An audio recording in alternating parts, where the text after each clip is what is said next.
ආයුබෝවන් සියලු සමීක්ෂණ වාර්තා නැවත නැවතත් තහවුරු කළ ලංකාවේ අංකයේ ප්‍රවෘත්ති ප්‍රකාශය. පැත්තක කියන හිරු රාත්‍රියේ 9:55 ප්‍රධාන ප්‍රවෘත්ති ප්‍රකාශය සමගින් මම ධනුෂ්ක සෙනපිරම්. මම රෝෂිනී විජේසූරිය මුලින්ම අවධානය දවසේ සිරස්තල වෙත.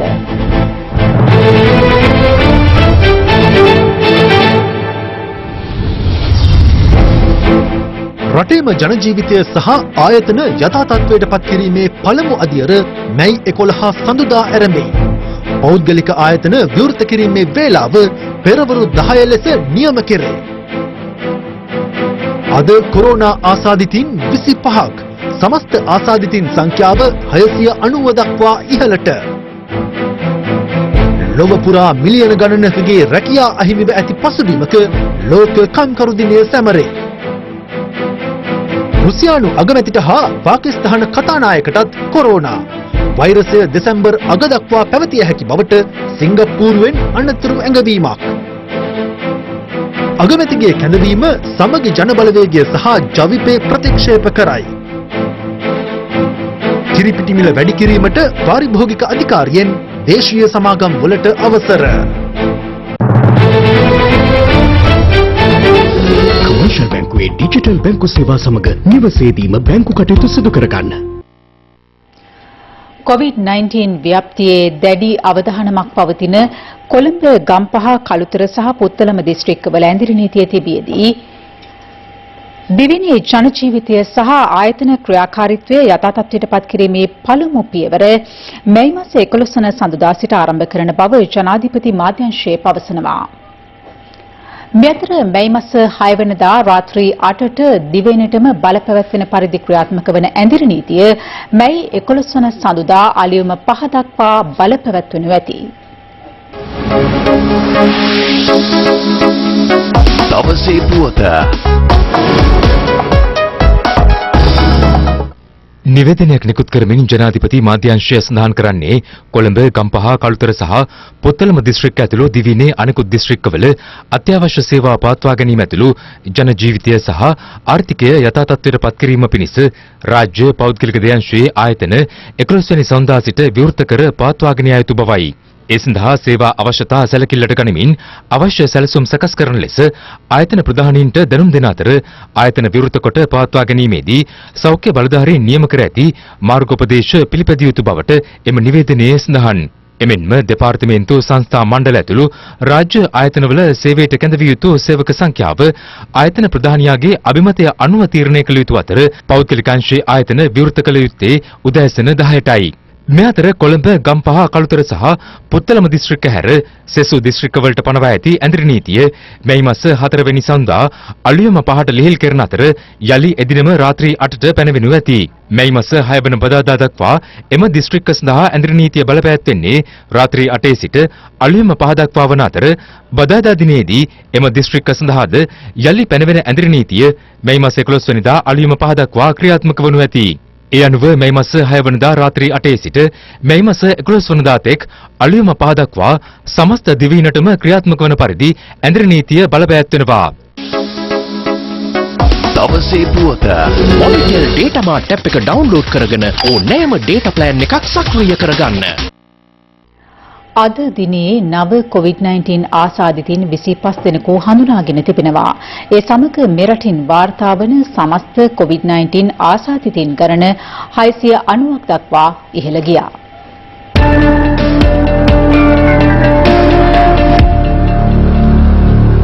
ඊයේ දිනේ තුල මෙරටින් හඳුනාගත් COVID-19 ආසාදිතයන් ගණන 16ක්. ඉන් 9 දෙනෙකුම වැලිසර නාවික හමුදා කඳවුරෙන් වාර්තා වන අතර තවත් 5 දෙනෙකු ඔළුවිල් නිරෝධායන මධ්‍යස්ථානයේ රඳවා සිටි ජාඑල සුදුඇල්ල ප්‍රදේශයේ පදිංචිකරුවන්. තවත් පුද්ගලයන් දෙදෙනෙකු පසුගියදා ආසාදිතයන් වාර්තා වූ කොළඹ නාරහෙන්පිට දාපරි මාවත ආශ්‍රිත ප්‍රදේශයකින් සහ නිරෝධායන මධ්‍යස්ථානයකින් හඳුනාගෙන තිබෙනවා. දින දෙකක් තිස්සේ කොළඹ නගරයේ එකම රෝගියෙක්වත් වාර්තා වුණේ නැහැ. ඉන්පසුව ඊයේ දිනේදී අපිට රෝගීන් 3 දෙනෙක් වාර්තා වුණා. එයින් එක් පුද්ගලයෙක් මුලින්ම කෙසෙල්වත්ත ප්‍රදේශයේ මත්ද්‍රව්‍ය වලට ඇබ්බැහි වූ පුද්ගලයා සමග ආශ්‍රය කරන ලද යාචකීන් ගොඩින් එක්කෙනෙක් තවත් පුද්ගලයෙක් දාබරේ මාවතේ මුලින්ම රෝගී වූ පුද්ගලයාට අයත්ව තිබෙනවා කඩයක් මහජන පොලේ නාරහෙම්පිට මේ බත් කඩේ වැඩ කරන සේවක මහතුන් 3 දෙනෙකුට නිරන්තරයෙන්ම අර රෝගී වූ දරුවාගේ පියා බත් අරන් ගිහලා තියෙනවා. ඒතර මේ පියා නෙගටිව්, පුතා පොසිටිව් වෙලා තිබුණා. එතකොට සෞඛ්‍ය අමාත්‍යාංශයේ වසංගත රෝග විද්‍යාංශයේ අනුමැතිය ඇතිව අපි දැන් කොළඹ නගරය තුල පළමු ආශ්‍රිතයින් පමණක් නෙමෙයි පළමු ආශ්‍රිතයාගේ ආශ්‍රිතයින් වන දෙවන ආශ්‍රිතයිනුත් සොයා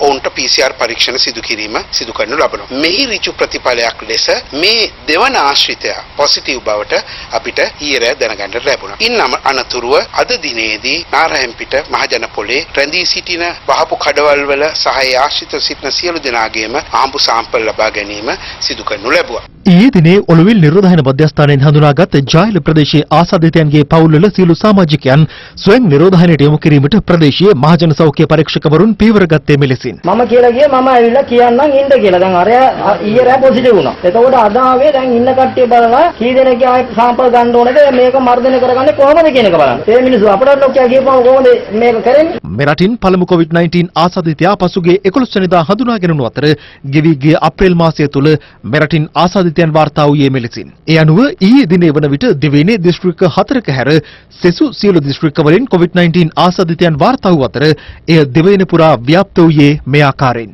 ගත වූ දින කිහිපය තුළ ආසාදිතයන් වැඩි වශයෙන් වාර්තා වීම ආරම්භුනේ මෙරට තුළ දිනකට සිදු කරන ශේෂ්ත්‍ර ආවේක්ෂණ හෙවත් PCR පරීක්ෂණ සංඛ්‍යාව ඉහළ දැමීමට සෞඛ්‍ය අංශ පියවර ගැනීමත් සමගයි. ඒ අනුව ගෙවුණු සතිය තුළ මෙරට PCR පරීක්ෂණ සිදුව තිබුණේ මේ ආකාරයෙන්. අප්‍රේල් 27 වන සඳුදා PCR පරීක්ෂණ 1869ක් සිදු කරනු අතර එය දිනකදී සිදු කළ වැඩිම PCR පරීක්ෂණ ගණනයි. දිනකදී වාර්තා වූ වැඩිම ආසාදිතයන් ගණන වූ 65 දෙනෙකු ඒ දින හඳුනාගත්තා. අප්‍රේල් 28 වෙනිදා PCR පරීක්ෂණ 1139ක්ද 29 වෙනිදා පරීක්ෂණ 1545ක් සහ ඊයේ දිනේදී පරීක්ෂණ 1397ක් සිදු කර තිබුණා. මේ අතර බස්නාහිර පළාත තුළ COVID-19 තත්ත්වය යම් තරමක පාලනයකට යටත් කොට ඇති බව සෞඛ්‍ය සේවා අධ්‍යක්ෂ ජෙනරාල් විශේෂඥ වෛද්‍ය අනිල් ජාසිංහ මහතා නිවේදනයක් නිකුත් කරමින් පවසනවා. එමෙන්ම අවශ්‍ය නම් දිනකට සිදු කරන PCR පරීක්ෂාව 3000ක් දක්වා වැඩි කිරීමට සැලසුම් කර ඇති බවත් එළඹෙන සඳුදා වන විට රට යථා තත්ත්වයට පත් කිරීමට හැකියවීම හෝ නොහැකියවීම පිළිබඳ දැනට අනාවැකි පළ කළ නොහැකි බවත් එම නිවේදනයේ සඳහන්. කෙසේ වෙතත් වෙසක් සමය දක්වාම මෙම අධික සුපරීක්ෂාව පවත්වාගෙන යාමට සිදු වනු ඇතැයි සෞඛ්‍ය සේවා අධ්‍යක්ෂ ජෙනරාල්වරයා නිකුත් කළ නිවේදනයේ වැඩිදුරටත් සඳහන්. මේ අතර සෞඛ්‍ය අමාත්‍ය පවිත්‍රා වන්‍යාරච්චි මහත්මිය විදෙස් රටවල් 15ක සෞඛ්‍ය අමාත්‍යවරුන් සමග විශේෂ සාකච්ඡාවක නිරත වුණා. වීඩියෝ තාක්ෂණය ඔස්සේ පැවති මෙම සාකච්ඡාව සඳහා සෞඛ්‍ය අමාත්‍යවරයෙක් වුණේ ලෝක සෞඛ්‍ය සංවිධානයේ නේවාසික නියෝජිතවරියගේ කොළඹ පීඨ කාර්යාලයේ සිටයි. COVID-19 මර්ධනයට ශ්‍රී ලංකාව මෙතෙක් ගෙන ඇති වැඩපිළිවෙල ඇගීමට ලක් කර ඇති විදේශ සෞඛ්‍ය අමාත්‍යවරුන් ශ්‍රී ලංකාව මෙම වෛරසයේ මර්ධනයක් කරා ළඟා කරගෙන ඇති බව පෙන්වා දී ඇති බව සෞඛ්‍ය අමාත්‍යාංශය පවසනවා. මේ අතර COVID-19 වෛරස මර්ධනකාරී සාධක ක්‍රියාකාරී සමාලෝචන කමිටුව සෞඛ්‍ය අමාත්‍යවරයාගේ ප්‍රධානත්වයෙන් පැවැත්වුණු අතර එහිදී වසංගත රෝග විද්‍යාංශය පෙන්වා දී ඇත්තේ දිනකට සිදු කරන PCR පරීක්ෂණ ප්‍රමාණය 6000 දක්වා ඉහළ නැංවිය යුතු බවයි. මේ රටේ ජනතාවගෙන් ඊටාම කාරුණිකව අපි ඉල්ලා සිටිනවා සිංහල දමිළ අවුරුද්ද ඔබ නිවසට වී සමරුවාසේම එළඹෙන වෙසක් සමයේදී ඒ සියලුම ආමිස ප්‍රතිපත්ති පූජාමය කටයුතු පිරිස එකතු කරගන්නේ නැතුව පොදු ස්ථානවලට යන්නේ නැතුව තමන්ගේ නිවසේ සිට එම ආගමික කටයුතු කරන ලෙස ඊටාම කාරුණිකව ඉල්ලා හිටිනවා. මේ අතර ගුවන් හමුදා මගින් පාලනය කෙරෙන මොළදිව නිරෝධායන මධ්‍යස්ථානයේ රඳවා සිටි කොළඹ ගුණසිංහපුර ප්‍රදේශයේ පුද්ගලයන් දෙදෙනෙකු ජීවිතක්ෂයට පත් වී ඇති බව ගුවන් හමුදා මාධ්‍ය ප්‍රකාශක ගෲප් කපිතාන් දුෂාන් විජේසිංහ මහතා පවසනවා. ඉන් එක් අයෙකු හෘදයාබාධයකින් මිය ගොස් ඇති අතර අනෙක් පුද්ගලයා මිය ගොස් ඇත්තේ මීමස්මුර රෝගය උග්‍ර වීමෙන්. කෙසේ වෙතත් ඔවුන්ගේ PCR පරීක්ෂණ වාර්තා මෙතෙක් ලැබී නොමැති බවද ඔහු වැඩිදුරටත් සඳහන් කළා. ගත වූ පැය 24 තුළ COVID-19 ආසාදිතව සිට පූර්ණ සුවය ලැබූ 23 දෙනෙකු රෝහල් වලින් පිටව ගොස් ඇති අතර මෙතෙක් පූර්ණ සුවය ලැබූ සංඛ්‍යාව 162ක්. COVID-19 ආසාදිතව තවත් 521 දෙනෙකු එම රෝගීන්ට වෙන් කෙරුණු රෝහල් 8ක තවදුරටත් ප්‍රතිකාර ලබනවා. ලෝකයේ විවිධ රටවල පටන් ගත්ත විදිහට දහස් ගාණින් රෝගීන් වැඩි වෙලා 100,000 ගාණින් මිනිස්සු මැරෙන එක අපේ රටේ උනේ නැත්තේ ඉතාමත් හොඳින් කළමනාකරණය කරගත්ත හින්දා. නමුත් ඉදිරියේදී භයානක තත්ත්වයක් ඇති වෙන්න ඉඩ තියෙනවා. එහෙම වෙන්න පුළුවන් වෙන්නේ අර පොකුරු විදිහට රටේ තනින් තන හම්බ වෙච්ච පිරිස ඔවුන් දැනුවත් හෝ නොදැනුවත් තවත් වැඩි පිරිසකට මේ රෝගයේ බෝ කරලා තිබුණා නම් ඒ නිසා මේ පිරිස තමන් පිළිබඳව සැක කරලා එක්ක ඔවුන් තමන්ගේ ප්‍රදේශයේ PHI මහතාට හෝ සෞඛ්‍ය වෛද්‍ය නිලධාරීතුමාට හෝ පොලිසියට දැනුම් දීලා නිරෝධායනට ලක්වීම තුළින් පොකුරු වලින් තවත් කණ්ඩායමක් බිහි වෙනක වළක්වා ගන්න පුළුවන්. මේ COVID-19 ආසාදනය පාලනය කර ගැනීමේ ලොකුම වගකීම දරන්නට ඕනි මහ ජනතාව. මේ අතර එල්පිටිය ප්‍රදේශයේ පදිංචි 74 හැවිරිදි පුද්ගලයෙකු නියුමෝනියා රෝගී තත්ත්වයෙන් මිය යාම හේතුවෙන් COVID-19 ආසාදිතව සිට මියගිය පුද්ගලයන්ගේ අවසන් කටයුතු සිදු කරන ආකාරයෙන් ආදාහනය කිරීමට එල්පිටිය මහජන සෞඛ්‍ය පරීක්ෂකවරුන් කටයුතු කළා. අදාළ රෝගියා PCR පරීක්ෂණයකටද ලක් කර ඇති අතර එහි ප්‍රතිඵල ලැබීමට පෙර ඔහු ජීවිතක්ෂයට පත් වී ඇති අතර ප්‍රතිඵල වලින් හෙළි වී ඇත්තේ ඔහු COVID-19 වැළඳුණු රෝගියෙකු නොවන බවටයි. නමුත් ඔහුගේ පුත්‍රයෙකු නිරෝධායනයට යොමු කර ඇති හේයින් එය සැක කටයුතු මරණයක් ලෙස සලකා මෙලෙස ආදාහනය කිරීම විශේෂත්වයක්. වැලිසර නාවික හමුදා කඳවුරේ රාජකාරී කළ සෙබළෙක් පසුගිය 11 වෙනිදා නිවාඩු ලබා වාරියපොළ නෑටිය මලගනේ පිහිට සිය නිවසට පැමිණ නැවත සේවයට වාර්තා කර තිබෙනවා. අදාළ සෙබළාගේ බිරිඳගේ සහ දරුවාගේ සුවදුක් බැලීමට නිවසට පැමිණි අදාළ නාවික සෙබළාගේ පියාට සහ සහෝදරයාට එම ප්‍රදේශීය පිරිසක් විසින් පහර දීමක් සිදු කර ඇත්තේ නාවික සෙබළාට COVID-19 වෛරසය ආසාදනය වී ඇති බවටත් ඔහු නිවසේ සංගවාගෙන ඇති බවටත් චෝදනා කරමින්. ඔයා ආවේ 11 ගියේ 21 එහෙ බස් වලම ගෙනත් දාලා එහෙ බස් වලම තමයි කෙනෙක්ට ඇවිල්ලා තිබ්බේ කට්ටිය. එයාව හංගන් ඉන්නවා කියලා තමයි මේගොල්ලන් මේ ගහලා තියෙන්නේ. ඒ අයියා ගහන්න එපා කියලා වැන්දත් එක්කලු බැරිදෙන. ඊට පස්සේ රෑ අපි වන්වන්නන් ගහලා පොලිසියෙන් ආවා. ඊට පස්සේ අපට අද එන්න කියලා ගියා මම උදේ ගියා එයාලා අල්ලලා නැහැ. දැනුත් ඔය ඉන්නේ හැමතැනම බීගෙන ඇවිදලා දුන්නේ. හතර දෙනාම ඉන්නේ. මම කිව්වා ඉන්න වාට මම ඉතිරි කියන්න තේරෙනවා ඉතිරි නෑ අපි දිනලම ගෑව උදා වයි කරේ කිව්වා වයි වෙන බිමට වැටුණා මාත් පානුවට වැටුණා. වේලා යද්දි ආයෙත් හරස් කරලා අපි දිනට හොඳටම ගැව්වා. පහර කැමෙන් තුවාල ලැබුණ නාවික සෙබළාගේ පියා සහ සහෝදරයා වාරියපොළ රෝහලේ ප්‍රතිකාර ලබන අතර පහර දීමට සම්බන්ධ සැකකරුවන් අත්අඩංගුවට ගැනීම සඳහා පරීක්ෂණ ආරම්භ කර තිබෙනවා. ප්‍රදේශයක පුද්ගලයන් 4 දෙනෙක් විසින් මේ පහර දීම සිදු කර බවට පොලිසිය අනාවරණය කරගෙන තියෙනවා. ඔවුන් නමින් හඳුනාගෙන තිබෙනවා. ඒ සම්බන්ධ විමර්ශන කර ඔවුන් අත්අඩංගුවට ගැනීමට ක්‍රියා කරනවා. නිරෝධායන ක්‍රියාවලියට දායක වෙලා කැපවීමෙන් ක්‍රියා කරන පුද්ගලයින්ට සලකනවා වෙනුවට ඔවුන්ගේ පවුල්වල අයට මේ ආකාරයට කටයුතු කිරීම ඉතාම කනගාටුදායක කරුණක්. එවැනි පුද්ගලයින්ට එරෙහිව ඉතා දැඩිව නීතිය ක්‍රියාත්මක කිරීමට බලාපොරොත්තු වෙනවා. මේ අතර පොළොන්නරුව අරලගංවිල 6 වන ගැමුණුහේවා බලකා යුද හමුදා නිරෝධායන මධ්‍යස්ථානයේ දින 14ක නිරෝධායන කාලය අවසන් කළ 35 දිනකු අද පිටව ගියා.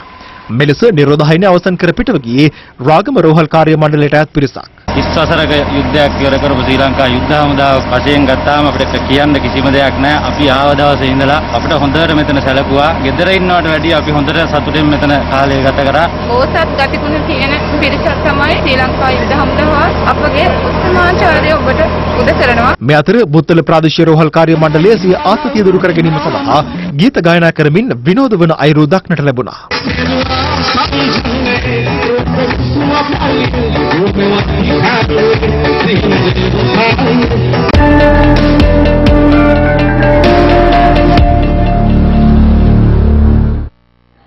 ඇඳිරි නීතිය සහ නිරෝධායන පනත උල්ලංඝනය කරමින් තවත් පිරිසක් සමග සූදු ක්‍රීඩාවේ නිරත වූ නාවලපිටිය නගර සභාවේ සභාපතිවරයා පොලිසිය අත්අඩංගුවටගෙන තිබෙනවා. ඔහු සමගී ජනබලවේගයේ යටතේ ඉදිරි පාර්ලිමේන්තු මැතිවරණයටද ඉදිරිපත් වීමට නියමිත පුද්ගලයෙක්. අද පෙරවරු 6 සිට දහවල් 12 දක්වා කාලය තුළ ඇඳුරු නීතිය උල්ලංඝනය කළ පුද්ගලයන් 202 දෙනෙකු අත්අඩංගුවටගෙන තිබෙනවා. එම කාලය තුළ පොලිස් බාරට ගැනුණු වාහන සංඛ්‍යාව 64ක්. මේ වන විට ඇඳුරු නීතිය උල්ලංඝනය කළ පුද්ගලයන් 43012 දෙනෙකු අත්අඩංගුවටගෙන ඇති අතර වාහන 11142ක්ද පොලිස් බාරට ගෙන තිබෙනවා. අද දිනේද පොලිසිය සහ ත්‍රිවිධ හමුදාව දිවෙන පුරා ඇඳුරු නීතිය උල්ලංඝනය කළ පුද්ගලයන් සහ වැඩලීම් සිදු කළා. ඇඳුරු නීතිය කියන එක රටේ දාලා තියෙන්නේ මොකටද? මේ අපි මෙතන මේ නිදි මරාගෙන මේ යනවා වෙන එක නවත්තලා තියෙන්නේ මොකටද? ඒ ආරක්ෂා සමාජය ලෙඩක් කියලා අවදානමක් තියනවා කියලා දන්න ඕනේ. ඇයි ඇවිදින්නේ නේද? කරුණාකර මාසෙක දාන්න. මේ කතා කරන පරිකාරය ඒක පරිකාරය සත්‍ය රාජසිංහ උගතා. කතා නෑ උගලට කතා කරලා පැහැදිලි වෙන්න. හරි ඒක කවන්නේ නෑ.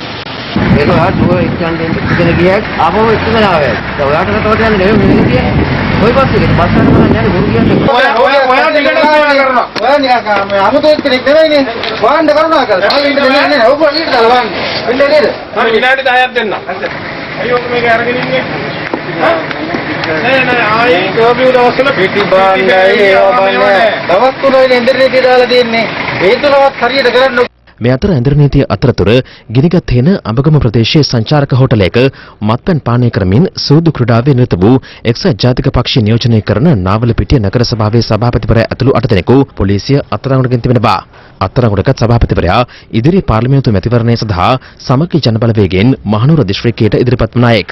සංචාරක හෝටලයේ තිබී සූදු ක්‍රීඩාව සඳහා යොදාගත් රුපියල් 60000කට අධික මුදල් රාබෝතල් කිහිපයක් සභාපතිවරයාගේ සහ ඔහුගේ හිතවතෙකුගේ සුඛෝපභෝගී මෝටර රථ දෙකක්ද පොලිස් භාරයට ගෙන තිබෙනවා. අත්අඩංගුවටගත් පිරිස අද පස්වරුවේ හැටන් දිසා විනිසුරුවරයා හමුවට ඉදිරිපත් කිරීමෙන් අනතුරුව මැයි මාස 6 වෙනිදා දක්වා ආරක්ෂිත බන්ධනාගාරගත කිරීමට නියෝග කරනවා. එම අවස්ථාවේදී පොලිසිය කරුණු දක්වමින් සඳහන් කළේ සිද්ධ වන අවස්ථාවේදී තවත් සැකකරුවන් 12 දෙනෙකු පලා ගොස් ඇති බවයි. ආරක්ෂිත බන්ධනාගාරගත කළ සැකකරුවන් PCR පරීක්ෂණයකට යොමු කරන ලෙස විනිසුරුවරයා එහිදී නියෝග කළා. නගරාධිපතිවරයා මේ ආකාරයට කටයුතු කිරීම කනගාටුදායක කරුණක්. ඒ වගේම මෑත කාලේදී පොලිස් භාරයට ගනු ලැබූ වාහන මුදවා හැරියේ නැහැ. ඒවා මුදවා හරිනු ලබන්නේ මෙම තත්ත්වය අවසන් වීමෙන් පසුව අධිකරණ නියෝගයක් මතයි. දැන් හෙට දිනේත් අනිද්දා දිනේත් අපේ විශේෂ වැඩපිළිවෙලක් තියෙනවා. විශේෂ වැටලීම් සිදු කිරීම සඳහා සූදු සෙල්ලම් කිරීම, ක්‍රීඩා තරඟ වලට සහභාගී වීම, කණ්ඩායම් වශයෙන් රැස් වී සිටීම මේ සියලු ක්‍රියාවන්ගෙන් වළකින ලෙසට ඉතා කාරුණිකව ජනතාවගෙන් ඉල්ලා සිටිනවා. කළුතර කොට්ටාස නොවිසඳුණු අපරාධ විමර්ශන ඒකකයේ නිලධාරීන්ටලා තොරතුරක් මත වැලිපැන්න මඩවල ප්‍රදේශයේදී හෙරොයින් ග්‍රෑම් 700ක් මෝටර රථයකින් ප්‍රවාහනය කරමින් සිටි පුද්ගලයන් දෙදෙනෙකු අත්අඩංගුවටගෙන තිබෙනවා. ඔවුන්ගෙන් සිදු කළ ප්‍රශ්න කිරීම වලින් පසු එම ප්‍රදේශයේ නිවසක් පරීක්ෂා කර ඇති අතර එහි තිබී තවත් හෙරොයින් ග්‍රෑම් 300ක් සහ මෙරට නිෂ්පාදිත රිවෝල්වරයක් පොලිසිය සොයාගත්තා. එම නිවසේ සිටි තවත් සැකකරුවෙකුද අත්අඩංගුවටගෙන ඇති අතර හෙරොයින් ප්‍රවාහනය කිරීම සඳහා යොදාගත් බවට සැක කරන යතුරුපැදියක්ද පොලිස් භාරයට ගෙන තිබෙනවා. දිවයිනපුරා ප්‍රදේශ රසක නීති විරෝධී මත්පැන් නිෂ්පාදනාගාර සහ මද්‍රව්‍ය වැටලීමට පොලිසිය මෙන්ම සුරාබත් දෙපාර්තමේන්තුව අදත් කටයුතු කළා. මේ අතර වැටලීමකට පැමිණි පේදුරුතුටුව පොලිසිය නිලධාරීන් පිරිසක් කාන්තාවන් දෙදෙනෙකුට පහර දී ඇති බවට පේදුරුතුටුව කුඩත්තනේ ප්‍රදේශීය ජනතාව චෝදනා කරනවා. කෙසේ වෙතත් එම චෝදනාව පොලිසිය ප්‍රතික්ෂේප කරන අතර ඔවුන් සඳහන් කළේ වැලි ජාවාරම්කරුවන් පිරිසක් භාවිත කළ කැන්ටර් රථයක් පොලිස් භාරයට ගැනීමට ගිය අවස්ථාවේදී කාන්තාවන් පිරිසක් රාජකාරියට බාධා කළ බවයි. කෙසේ වෙතත් සිද්ධිය අතරතුර තුවාල ලැබූ කාන්තාවක් රෝහල්ගත කිරීමට මෙලෙස පියවර ගත්තා.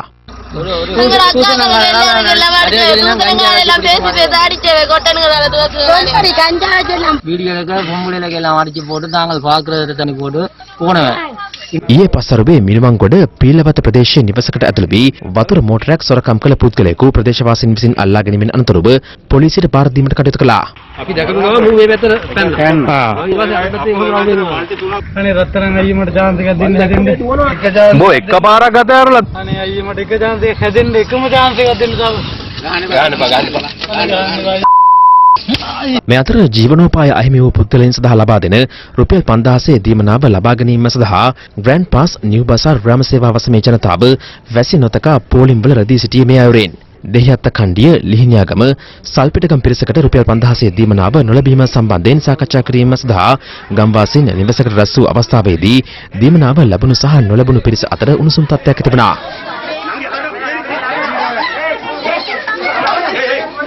පානදුර බටහිර මාළමුල්ල ග්‍රාම සේවා වසමේ අභියාචනා ඉදිරිපත් කළ පවුල් සඳහා රුපියල් 5000 දීමනාව ලබා දීම අද සිදු කරනු අතර එම ස්ථානයේ පැමිණි පානදුර ප්‍රාදේශීය සභාවේ සභාපති හේමන්ත ප්‍රනාන්දු මහතා නිලධාරීන්ට බලපෑම් කළ බවට චෝදනාවක් එල්ලවනවා. ඔයා වුණා අපේ ප්‍රාදේශීය ලේකම්තුමා කතා කරලා අතන් දිසාපතිතුමාට කතා කරලා ඔයා කතා කරනකොට ඔයා නිලධාරී මේ පොඩි අසරණව ටිකක් මනුස්සර නෑ මනුස්සය අපි ගන්න අපි මනුස්ස කමින් කතා කරන්නේ මිනිස්සු ඔක්කොම අසරණ වෙලා ඉතින් දැන් ඇතුළ නෑ ඔය ටික කරගෙන යන්නකෝ මේ අද දවස් දෙක තුන ඊට පස්සේ රාජකාරී කරපු විදිය මතක ඇතුළ මට එන්න බෑ අපිට රාජකාන්තුමී කියලා වන්නේ මේ රාජකාරී කළෙන් අපි ඉන්නේ සමුද්‍ර බැංකුවේ අපි ඇලිටින මුදල් ගෙවලා නිසා ග්‍රාම දරන කවුරුත් නෙමෙයි අපි කවුරුත් දේශපාලන කරදෙම අපිට හරියම අපේ රාජකාරී අපිට දේශපාලන තමයි අපිට ප්‍රශ්නේ බලපෑම්ෙන් දේශපාලන පෙරමුණේ ආයේ මේ අතර තැපැල් සහ උපතැපැල් කාර්යාල විෂ බීජ හරණය ඇතුළු සෞඛ්‍ය ආරක්ෂිත ක්‍රියාමාර්ග සම්පූර්ණ කරන තෙක් තැපැල් කාර්යාල යලි විවෘත නොකිරීමට ඒකාබද්ධ තැපැල් වෘත්තීය සමිති පෙරමුණ තීරණයක් ගෙන තිබෙනවා. වයස්ගත පුද්ගලයන්ට සහ කාන්තාවන්ට හෙට සිට පිටකටුව මැනින් වෙළඳපොළට ඇතුළු වීමෙන් වළකින ලෙස මැනින් පොදු වෙළඳපොළ සංගමේ සභාපතිවරයා ඉල්ලීමක් කරනවා. සියලුම ආරක්ෂක විධි ඒවට අවනත වෙලා තමන්ගේ ආරක්ෂාව තමන් සතු කරගෙන භාණ්ඩ මිලදී ගන්න එන්න කියලා කියනවා. ඒ වගේම කිසිදු පුද්ගලයෙකුට වතුර බෝතල් එවැනි දේවල් විකුණන්න දෙන්නේ නැහැ. හෙට සිට රෝගී තත්ත්වයෙන් වගේ සිටින අයට මේ වෙළඳ පොළට සම්පූර්ණයෙන් ඇතුල් වීම තහනම් වයස්ගත පුද්ගලයන් ඒ වගේම කාන්තාවන් අපි කියනවා එන්න එපා කියලා. මේ අතර සියලුම පොලිස් නිලධාරීන්ගේ නිවාඩු අවලංගු කිරීමේ කාල සීමාව මැයි මාස 15 වෙනිදා දක්වා දීර්ඝ කර ඇති බව පොලිස් මාධ්‍ය කොට්ටාසය සඳහන් කළා.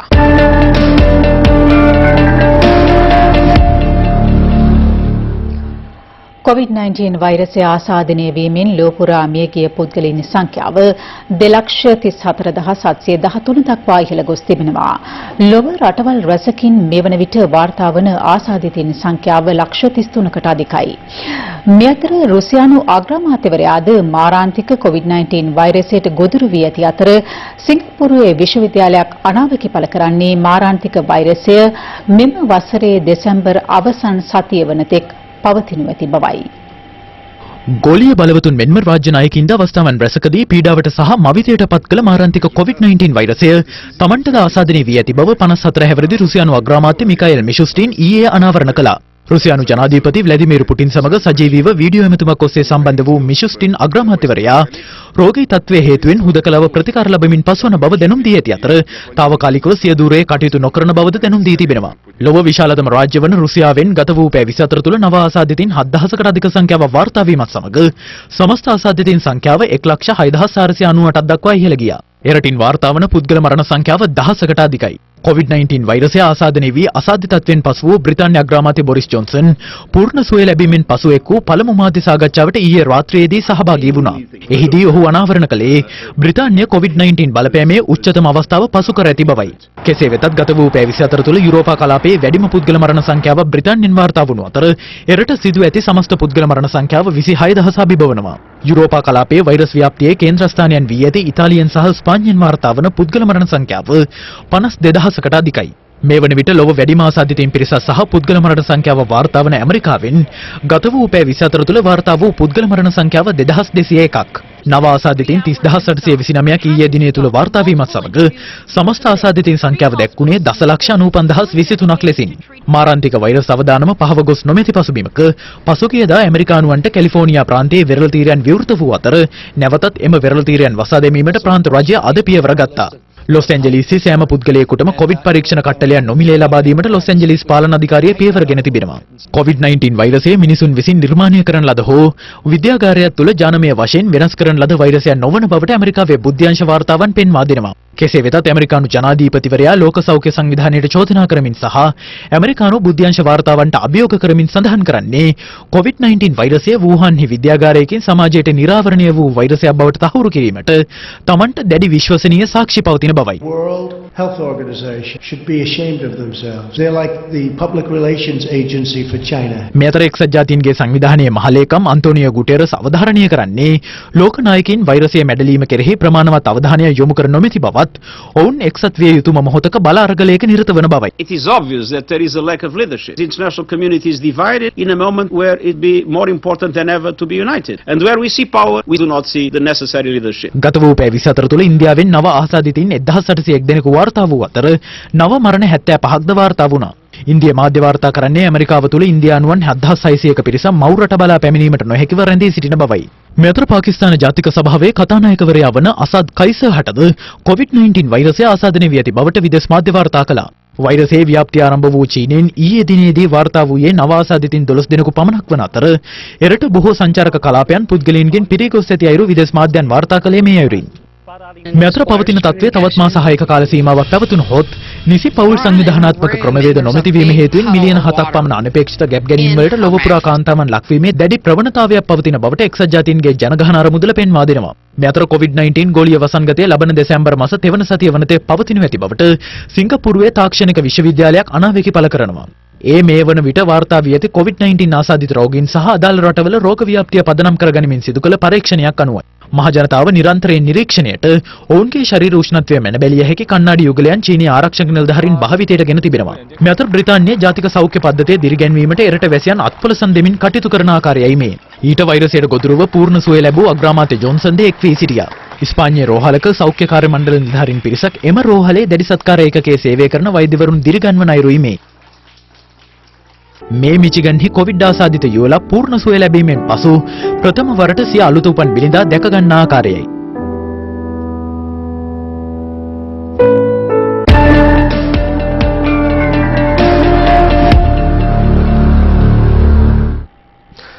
අද 131 වන ලෝක කම්කරු දිනයයි. නමුත් COVID-19 වෛරසය ලොව අනෙක් සෑම දෙයකටම මෙන්ම කම්කරුවාගේ දිනයත් කඩාකප්පල් කර අවසන්. ලොව පුරා වැඩ කරන ජනතාව මිලියන ගණනක් මේ මොහොතේ නිවෙස්වලට සීමා කරන්නට මෙම වසංගතය සමත් ඇති අතර ඔවුන්ගේ රැකියා අහිමි වීමේ අවදානමද කිහිප ගුණයකින් ඉහළ දමා තිබෙනවා. 1886 වසරේ මේ මාස පළමුවැනිදා ඇමරිකාවේ චිකාගෝ නුවරට කම්කරුවන් රැස්වන්නේ දිනක සේවා මුරය පැය 8කට සීමා කරන ලෙස ඉල්ලමින්. කම්කරුවන් 65000කට අධික සංඛ්‍යාවක් එක්වන එම අරගලය වැඩ වර්ජනයක් දක්වා දිග්ගැසෙනවා. වර්ජකයන් මර්ධනය කිරීම සඳහා එල්ල කළ පොලිස් ප්‍රහාරයෙන් කම්කරුවන් සිව් දෙනෙකුට දිවි අහිමි වන අතර ඊට විරෝධය පළ කරමින් කම්කරුවන් නැවතත් සිය සටන ආරම්භන්නේ හේමාකට් චතුරස්‍රයේදී. එහිදී ඇති වූ ගැටුමින් පොලිස් නිලධාරීන් 6 දෙනෙකු මිය යන අතර ජීවිත අහිමි වූ කම්කරුවන්ගේ සංඛ්‍යාව අද වනතුරුත් නිශ්චිතව ගණන් බලා නැහැ. අරගලයෙන් විපතටපත් වූවන් සෑම වසරකම මේ මාස පළමුවෙනිදා අනුස්මරණය කිරීමට ජාත්‍යන්තර කම්කරු සංවිධානය 1889 වසරේදී තීරණය කරන අතර ඉන් අනතුරුව මේ මාස පළමුවනදා ලෝකයේ බොහෝ රටවල වැඩ කරන ජනතාවගේ දිනය ලෙස විවිධ අර්ථයන්ගෙන් සැවරෙනවා.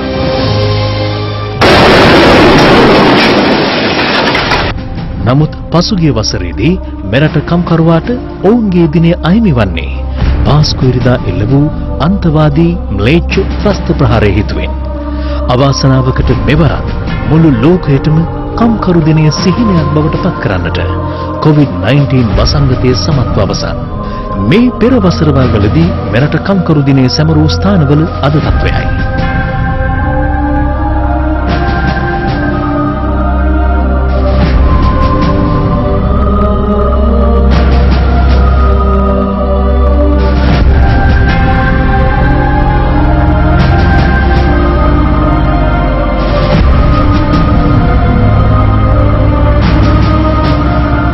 කෙසේ වෙතත් ඇතැම් රටවල් සෞඛ්‍ය ආරක්ෂිත ක්‍රමවේද අනුගමනය කරමින් මේ දිනේ සමරනු දක්නට ලැබුණා. මිලියන ගණනක වැඩ කරන ජනතාව සිය වාසස්ථානවල සිරකරුවන් බවට පත් කිරීමෙන් නොනැවතී COVID-19 වෛරසය කම්කරුවාගේ රැකියාවටද මරු පහරක් එල්ල කර තිබෙනවා. මෙම වසංගතයේ තිමිරිගේ වූ චීනයේ මිලියන 20කට අධික පිරිසකට සිය රැකියා මේ වන විටත් අහිමි වී ඇති අතර ඇමරිකා එක්සත් ජනපදයේ එම සංඛ්‍යාව මිලියන 30ක් පමණ වන බව විදේශ මාධ්‍ය වාර්තා කළා. අපගේ අසල්වැසි ඉන්දියාවේ රැකියාව 21.1% දක්වා ඉහළ ගොස් ඇති අතර මුළු ලෝකයේම මිලියන 190කට අධික පිරිසකට COVID-19 වෛරස ව්‍යාප්තිය හමු වී රැකියාවන් අහිමි වී තිබෙනවා. ආර්ථික විශ්ලේෂකයින් පෙන්වා දෙන්නේ ශ්‍රී ලංකාවේද මේ තත්ත්වයේ වැඩිවීමක් මිස අඩුවීමක් බලාපොරොත්තු විය නොහැකි බවයි. අපේ වැඩ කරන ජනතාව ලක්ෂ 80ක් විතර ඉන්නවා. ඒකෙන් 140ක් විතර ඉන්නේ විධිමත් ක්ෂේත්‍රය. ඒ විධිමත් ක්ෂේත්‍රයට අද ලොකු ප්‍රශ්නයක් ඇවිල්ලා තියෙනවා. වැටුප් ලබා ගැනීමට ඒ රැකියාවල ආරක්ෂිතභාවය වගේ දේවල්. ජාත්‍යන්තර වෙළඳපොලේ ඉල්ලුම අඩු ප්‍රශ්නයක් අද ඊටාම විශාල වශයෙන් බලපාලා තියෙනවා. දැන් අද අපිට අභියෝගයක් වෙලා තියෙන්නේ ඒ ඉල්ලුම නැවත ගොඩනගා ගන්නේ කොහොමද? ඒ අයගේ සෞඛ්‍ය ආරක්ෂා කරගන්නේ කොහොමද? වැඩ කරන ස්ථානවල. වැඩ කරන ජනතාව ලෙඩ වෙන්න පටන් ගත්තොත් ෆැක්ටරි කරන්න හම් වෙන්නේ නැහැ. ඒක ආරක්ෂා කරගෙන තමයි මේ ආර්ථිකය අපිට ඉස්සරහට ගන්න තියෙන්නේ. රට මුහුණ දී ඇති COVID-19 වෛරස් අභියෝගයේ හමුවේ අසීමිත කැපකිරීම කරන වැඩ කරන ජනතාවට ගෞරවය සහ ආචාර්ය පුද කරන බව ජනාධිපති ගෝඨාභය රාජපක්ෂ මහතා පවසනවා. ජනාධිපතිවරයා මේ බව අවධාරණය කළේ අදට දී තිබෙන ලෝක කම්කරු දිනය වෙනුවෙන් පණිවිඩයක් නිකුත් කරමින්. අදට යෙදී තිබෙන ලෝක කම්කරු දිනය හෙවත් මැයි දිනය වෙනුවෙන් ජනාධිපති ගෝඨාභය රාජපක්ෂ මහතා මැයි දින පණිවිඩයක් නිකුත් කරමින් පවසන්නේ COVID-19 අභියෝගය හමුවේ අසීමිත කැපකිරීම කරන වැඩ කරන ජනතාවට ගෞරවය හා ආචාර්ය පුද කිරීමට මේ ජාත්‍යන්තර කම්කරු දිනය අවස්ථාවක් කරගත යුතු බවයි. අතීත සියලු දුෂ්කර අවස්ථා වැඩ කරන ජනතාව සමග ජයගත් අප COVID-19 වෛරසයද නියත වශයෙන් ජයග්‍රහණය කරන බවද ජනාධිපතිවරයා සිය පණිවිඩයෙන් පෙන්වා දෙනවා. උපුටා ගැනීම අපේ රජය කුමන අසිරු තත්වයන් හමුවේ වුවද රටේ ශ්‍රමිකයින්ගේ ජන ජීවිතය අඩාල කර නැත. අඩාල වීමට ඉඩ හරින්නේද නැත. එසේම වසංගතය පාලනය කරමින් නිෂ්පාදන හා සේවාංශ යවත් කාලීන කොට වැඩ කරන ජනතාවගේ ජීවන අවස්ථා සුරක්ෂිත කරයි. පසුගිය වසරේ මැයි දින සැමරුමට ම්ලේච්ඡ ත්‍රස්ත ප්‍රහාර නිසා සීමා පැනවින අප ඒ ම්ලේච්ඡත්වයට තිත තැබුවද අනපේක්ෂිත ලෝක වසංගතය හමුවේ මෙවරද මැයි දින සැමරුම් උත්සව හා පෙළපාලි නොපැවැත්වෙයි. එසේ වුවද සාධාරණ අයිතීන් උදෙසා කරන අරගලය ශක්තිමත් කළ යුතුය. ශ්‍රී ලංකීය ජනතාවත් රටේ ආර්ථිකයත් අලුතින් ගොඩනගන සාමූහික ප්‍රයත්නයට ජාත්‍යන්තර කම්කරු දින ප්‍රාර්ථනය ශක්තියක් වේවා. උපුටා ගැනීම අවසන්. මේ අතර අග්‍රාමාත්‍ය මහින්ද රාජපක්ෂ මහතාද මේ දින පණිවිඩයක් නිකුත් කරමින් පවසන්නේ මෙවර ලෝක කම්කරු දිනයේ කොවිඩ් වසංගතයට එරෙහිව සටන් බෙදී සිටින සෞඛ්‍යාංශ ත්‍රිවිධ හමුදාව රාජ්‍ය නිලධාරීන් ඇතුළු සියලු ක්ෂේත්‍රවල වැඩ කරන ජනතාවගේ උත්තමාචාරය පිරිනැමිය යුතු බවයි. එමෙන්ම ශ්‍රී ලංකාව අනුගමනය කරමින් සිටි ආර්ථික ප්‍රතිපත්තියේ වෙනසක් සිදු කළ යුතුයි යන පාඩම කොවිඩ්-19 වසංගතය අපට උගන්වමින් සිටින බවද අග්‍රාමාත්‍යවරයා පෙන්වා දෙනවා. මේ අතර හිටපු විපක්ෂ නායක සජිත් ප්‍රේමදාස මහතා මේ දින පණිවිඩයක් නිකුත් කරමින් සඳහන් කළේ රටේ කම්කරු ප්‍රජාව රැක ගැනීමට කාලෝචිත වකවානුව නිර්මාණය වී ඇති බවයි. පොදු ජනතාවගේ දැවෙන ප්‍රශ්නවලට විසඳුම් ලබා දෙන කම්කරුවා දිනවන කම්කරුවා රජවන යුගය අපි ඉතාමත්ම ඉක්මනින් මේ රට තුළ ස්ථාපනය කරනවා කියන එක බොහොම සතුටින් මේ අවස්ථාවේ රටේ ජනතාවට මම යෝජනා කරන්න කැමතියි. එමෙන්ම එක්සත් ජාතික පක්ෂ නායක රනිල් වික්‍රමසිංහ මහතාද ලෝක කම්කරු දිනය වෙනුවෙන් සමාජ මාධ්‍ය ඔස්සේ ප්‍රකාශයක් නිකුත් කරමින් සඳහන් කළේ සෞඛ්‍ය සම්පන්න කම්කරු ජනතාවක් බිහි කළ යුතු බවයි. අප මැයි දිනය සමරන්නේ මුළු ලෝකයේම වාගේ සමාජ දුරස්කතනයකට ලක් වී තිබෙන අවස්ථාවකයි. මේ අභියෝගාත්මක අවස්ථාවක්. මේ අභියෝගයට සාර්ථකව මුහුණ දෙන්න නම් අප සාමූහිකව විසඳුම් සෙවිය යුතුය. මේ අවස්ථාවේ අපේ සතුරා කොරෝනා වෛරසය බව දැන්වත් තේරුම් ගනිමු. ඒ නිසා දේශපාලන හා පෞද්ගලික න්‍යාය පත්‍ර පසක දමා කොරෝනා සතුරාට එරෙහිව පොදු සටනක එක්වෙන ලෙස මම වැඩ කරන ජනතාව ඇතුළු සියලු පාර්ශ්වයන්ගෙන් ඉල්ලා සිටිනවා. මේ අතර වෙනත් මැයි දිනවලදී කම්කරු ජනතාවගේ පෙරගමන්කරුවෙකු ලෙස කටයුතු කළ ජනතා විමුක්ති පෙරමුණ මෙවර ලෝක කම්කරු දිනය වෙනුවෙන් වූ විශේෂ වැඩසටහනක් පැලවත්තේ පිහිටි පක්ෂ මූලස්ථානයේ සිට සමාජ මාධ්‍ය ඔස්සේ විසිරුවා හැරියා. මේ ගත වූ මාස දෙක ඉතා හොඳින් අධ්‍යයනය කරොත් මේ පාලක පන්තින් කවරෙක්ද කියන එක පිළිබඳ තේරුම් ගත හැකිව තිබෙනවා. විශේෂයෙන් ජනතාවගේ මලමිනි උඩින් ගමන් කොට හෝ තමන්ගේ බලය තහවුරු කර ගැනීම සඳහා සාහසික බල වමනාවෙන් පෙළෙන කණ්ඩායම් බව මේ මාස දෙක ඇතුළත ඔප්පු කරමින් තිබෙනවා. ඒ නිසා මේ සුවිශේෂී මේ දිනේදී පවා අපි මේ රටේ ජනතාවට ඉල්ලා හිටින්නේ අවුරුදු 72ක් පැරණි අසාර්ථක පාලකයන්ගේ මේ වියගසෙන් ගැලවි අපි පොදු ජනතාව වෙනුවෙන් සාධාරණත්වයේ අයිතීන් ජයග්‍රහණය වෙනුවෙන් නව බලවේගයක් වෙත එකතු වෙමු. තවත් ලෝක කම්කරු දිනයක් ගෙවියන මේ මොහොතේ අපගේ මේ විමසුම මෙරට වැඩ කරන ජනතාව පිළිබඳවයි. කම්කරුවන්ට නිවාඩු දිනයක් වූ අද දිනයේත් මෙරට වැඩ කරන ජන කොට්ටාසයක් අදත් සුපුරුදු පරිදි පාරට පැමිණ තිබුණා. ඒ තම රාජකාරී ඉටු කිරීම වෙනුවෙන් ඔවුන් බොහෝ දිනකට අද කම්කරු දිනේ බව අමතක ගොස් තිබුණේ. එදා වේල සරිකර ගැනීම අද නිවාඩුවක් ලබා ගැනීමට වඩා වැදගත් වූ නිසා වේ. අද නිවාඩු දවසේ මොකද වැඩ කරන්නේ? අද නිවාඩු මොකද? අද කම්කරු දිනයනේ. අපිට ඒක මතක නෑ. අද කම්කරු දිනය කියලා දන්නේ නැද්ද? ඇයි තමයි පඩිය නැත්තා නෑ. කම්කරු දිනේ ඕගොල්ලන්ගේ දවසනේ. අපේ දවසේ නේද මේකේ මෙන්න යන පාර අත ගන්න කීලා පාන්දර 3ට 3ම මාතර ගෙදරින් එනවා. බස් නෑනේ. දෙමඩ කොට ඉන්නේ. පයින් යනකොට පාන්දර පාවිතර වෙනවා මඩුවකට එනවා. දවසට කොච්චර පඩියක් හම්බ වෙනවද? නෑ 950,000 කිට්ටු වෙනවා. ඇතමුන් මෙලෙස කම්කරු දිනේද ගිනි ගහන මද්දානේ මහා මගට ශ්‍රමය කැප කරන්නේ තම ආදරණීයයන්ගේ අනාගතය වෙනුවෙන්. දරුවා ඉගෙන ගන්නවද හොඳට? ඔව් එයා ඉගෙන ගන්නවා. යාට ඉගෙන ගන්න තමයි දුක්ඛිනේ. කොළඹ මෙන්ම මහනුවර නගරයේද කම්කරු දිනයේදී තම ශ්‍රමයෙන් සුන්දර කිරීමට වෙහෙසෙන කාන්තාවන් දෙදෙනෙකු මෙලෙස අපට මුණ ගැසුණා. අපි තාත්තයි ගෙදරින් අපි රස්සාවට ආදරෙන් තමයි රස්සාව කරන්නේ. මිනිසුන්ට සනීප වෙන්න ඉපැ බලන්නකො මිනිස්සු ඒ වෙනුවෙන් කොච්චර දුක් විඳිනවද කියලා. වැඩට එන්නේ කොහමද? අපි ඉතින් එනවා ඇවිල්ලා යනවා. කොහමද යන්නේ? ඩෑඩි ඉතින් පයින් තමයි යන්නේ. අපිට කවුද දෙටි ගන්න ආයේ මාසෙක. ආයේ මගේ කපරක් කපරින්. COVID-19 ව්‍යාප්තියත් සමග රට පුරා ජනතාව නිවෙස්වලම රැඳී සිටින මේ කම්කරු දිනයේද නිවාඩුවක් නොලැබ අගහිඟ කම්වලින් පීඩිත වූවත් හදවත් වලින් පොහොසත් මේ මිනිසුන් දේවකාරියට සමාන තම රාජකාරිය පිළිබඳ පැවසුවේ මෙවැන්න. කොරෝනා පැතිරෙන්නේ නැති කියන අපේ දායකත්වය ලැබෙනවා කියන එක තමයි අපේ ඉතේ තියෙන්නේ. අමුදාව සෞඛ්‍යංශ කරනවා අපි ජාතිය වගේ තමයි තියෙන්නේ. අවුවට වැසිසට පුරු මිනිසුන්නේ දැතේ විරියෙන් රටවල් නැගුණේ ඒ මිනිසුන්නේ මලගම වෙනුවෙන් මොන රජ මැදුරේද සුදු පොඩි නැගුනේ. එළඹෙන මැයි 4 වනදා හිටපු පාර්ලිමේන්තු මන්ත්‍රීවරුන් හා අග්‍රාමාත්‍යවරයා අතර පැවැත්වීමට නියමිත සාකච්ඡාව සඳහා තම පක්ෂ සහභාගී නොවන බව සමගී ජන බලවේගයේ සහ ජනතා විමුක්ති පෙරමුණ පවසනවා. මේ අතර ඉදිරි මහා මැතිවරණයට තරඟ වදින දේශපාලන පක්ෂවල ලේකම්වරුන් සහ මැතිවරණ කොමිසමේ සභාපති මහින්ද දේශප්‍රිය මහතා අතර විශේෂ සාකච්ඡාවක් හෙට පැවැත්වීමට නියමිතයි.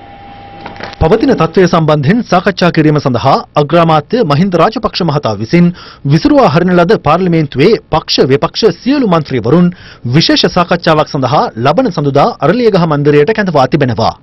එම සාකච්ඡාවට සහභාගී නොවන බව සමගි ජනබලවේගයේ මහලේකම් රංජිත් මද්දුම බණ්ඩාර මහතා අප කළ විමසීමකදී සඳහන් කළා.